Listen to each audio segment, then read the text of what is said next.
నమస్కారం. ఇది జాగృతి తెలుగు వారపత్రిక మార్చ్ 16, 2026 సంచిక నుంచి సమర్పించడం జరుగుతోంది. శీర్షిక తల్లి దాస్యంలో ఉంటే. ఆత్మగౌరవం అంటే ఏంటో, అస్తిత్వ భావన అవసరం ఏంటో, దాస్యం ఎంత నీచమో, విముక్తి ఎంత అవసరమో ఒక పురాణ గాథ డాక్టర్ జీకి అవగాహనకు వచ్చేటట్టు చేసిందనొచ్చు. గొప్ప సంస్కృతిని అనుభవించిన ఏ దేశమైనా సామాజికమే కాదు, మానసిక దాస్యం నుంచి విముక్తి పొందటానికి కూడా పోరాడటం అనివార్యమని ఆ కథ నుంచి ఆయన గ్రహించారని భావించొచ్చు. వాసుదేవ శాస్త్రి సంగంకర్ ఒక సందర్భంలో వారి స్వస్థలం కందకుర్తి గురించి తన ఆప్తమిత్రుడు డాక్టర్ జీకి కొన్ని విషయాలు చెప్పారు. మంజీరాను గరుడ గంగ అని పిలుస్తారని చెప్పారు. అప్పుడే మహాభారతంలోని వినత, కద్రువల గాథ, తల్లి దాస్య విముక్తి కోసం గరుడు పడిన తపన, చేసిన పోరాటం, చివరికి తల్లిని విముక్తం చేసిన విజయగాథని వాసుదేవ శాస్త్రి చెప్పారు. గరుడు ఎంత బలశాలి అంటే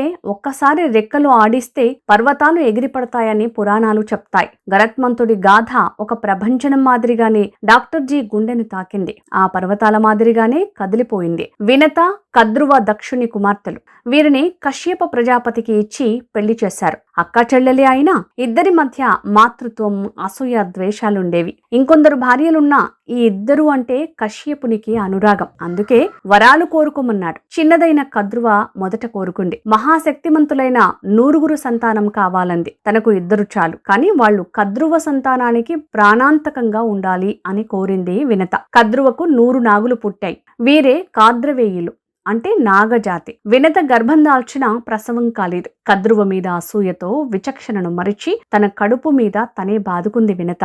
దీంతో కాళ్లు లేకుండా పైభాగంతో ఒక అసంపూర్ణ శిశువు వచ్చింది. అతడే అనూరుడు లేదా అరుణుడు. ఇతడు సూర్యునికి రథసారథిగా వెళ్లిపోతూ తల్లి అసూయాద్వేషాల పట్ల మనస్తాపంతో, నీవు ఎవరి మీద ద్వేషంతో నాకు ఇలాంటి జన్మనిచ్చావో ఆమెకే దాసిగా మారిపోతావు అని శపించాడు. అయితే నీకు మరొక కుమారుడు పుడతాడు, మహాశక్తి సంపన్నుడు. అతని విషయంలో ఇలాంటి తొందరపాటును ప్రవర్తించొద్దని హెచ్చరించాడు. కొద్ది కాలానికి గరుడు జన్మించాడు. అప్పటికి వినత తన చెల్లెలు కద్రువకు బానిసగా మారిపోయింది. అదే అసలు కథ. కొడుకు కాబట్టి ఇతడు బానిసత్వంలోనే ఉన్నాడు. తనకు ఆహారంగా ఉండే పాములు ఇతడి సోదరులు. బానిస కాబట్టి వాటిని భుజాల మీద ఎక్కించుకుని విశ్వమంతా తిప్పుతూ ఉండేవాడు. కానీ సర్వశక్తిశాలికి, కారణజన్ముడికి దాస్యం ఎంత దుర్భరం. తల్లిని అడిగాడు, ఎందుకీ దాస్యం అని. ఆమె చెప్పింది. ఒకసారి వినత, కద్రువ విహారానికి వెళ్లారు. దూరంగా ఇంద్రుడి గుర్రం ఉశ్చయశ్రవం కనిపించింది. ఎంతో తెల్లగా ఉంటుందట. అప్పుడే కద్రువ మదిలో ఒక కుయుక్తి జనించింది. వినత, ఆ తెల్లని గుర్రంలో నల్ల మచ్చ ఉంది కదా అన్నది. వినత మాత్రం మచ్చ లేదు అంది. కద్రువ, నా మాట నిజమైతే నాకు దాసిగా ఉండాలంటూ పందెం వేసింది. ఆ పందెంలో ఓడిపోతానని కద్రువకు తెలుసు. అందుకే ఏదో పక్కదారి చూడాలి. కాద్రవేయులందరినీ పిలిచి విషయం చెప్పింది. మీలో ఒకరు ఆ గుర్రం తోకకు చుట్టుకుని మచ్చ ఉన్నట్టు భ్రమ కల్పిస్తే నేను నెగ్గుతాను. నాకు శత్రువు వంటి వినత, మహాబలశాలి అయిన ఆమె కొడుకు గరుడు కూడా మనకు బానిసలవుతారు అంది. అవి పాములే కావచ్చు, పాలు పోస్తే విషం కక్కుతాయని చెప్పుకోవచ్చు. కానీ ద్వాపర యుగం నాటి ఆ పాములు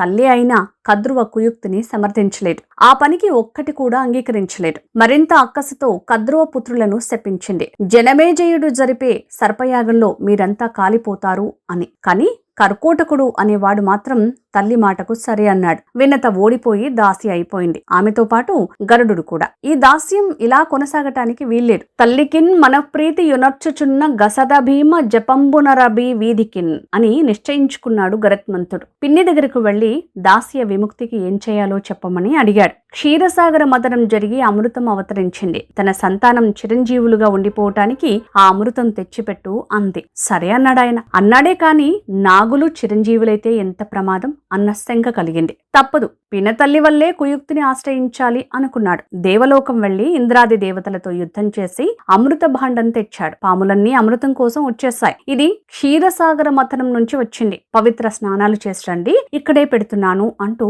పవిత్రంగా నది ఒడ్డున దుర్బల మీద ఉంచాడు. పాములు స్నానానికి వెళ్లాయి. పినతల్లిని పిలిచి ఇదిగో అమృతం అన్నాడు. నా తల్లికి దాస్య విముక్తి అయ్యిందా అని అడిగాడు. అయిందని చెప్పింది కద్రువ. అమృతం తెచ్చి మాట నిలబెట్టుకున్నాడు. తల్లికి దాస్యం వదిలింది. అంతే. తల్లిని భాండాన్ని తీసుకుని మాయమయ్యాడు. స్నానం చేసి వచ్చిన పాములు భాండం ఉంచిన ఆ దర్భగడ్డిని ఆబగా నాకేశాయట. అందుకే నాగజాతి నాలుక రెండుగా చీలిందని కథ. ఈ కథలో ప్రతి పాత్ర అద్భుతం. వినత, కద్రువ సౌందర్యవతులు, కానీ అహంతో కొన్ని తరాల నాశనానికి కారణమయ్యారు. పాములు శక్తి సంపన్నతకు సంకేతం. ఇవన్నీ సర్పయాగంలో స్వాహ అయ్యాయి.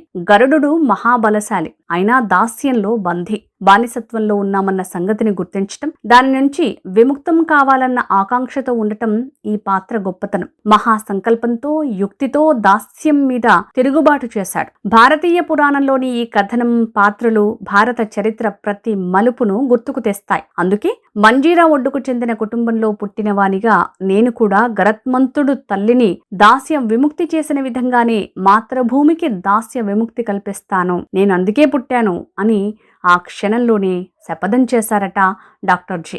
ఈ మాటకు కలతపడ్డారు వాసుదేవ శాస్త్రి. కేశవరావు ఆవేశం, పట్టుదల ఆయనకు తెలుసు. హెడ్గేవార్ కుటుంబీకులలో కనిపించే మాట పట్టింపు ఆయనకు తెలియనివి కావు. కానీ డాక్టర్ జి రంగంలోకి దిగిన తర్వాత మనస్ఫూర్తిగా సహకరించారాయన. ఇది జాగృతి తెలుగు వారపత్రిక మార్చ్ 16, 2026 సంచిక నుంచి సమర్పించటం జరిగింది. శీర్షిక తల్లి దాస్యంలో ఉంటే. నమస్కారం.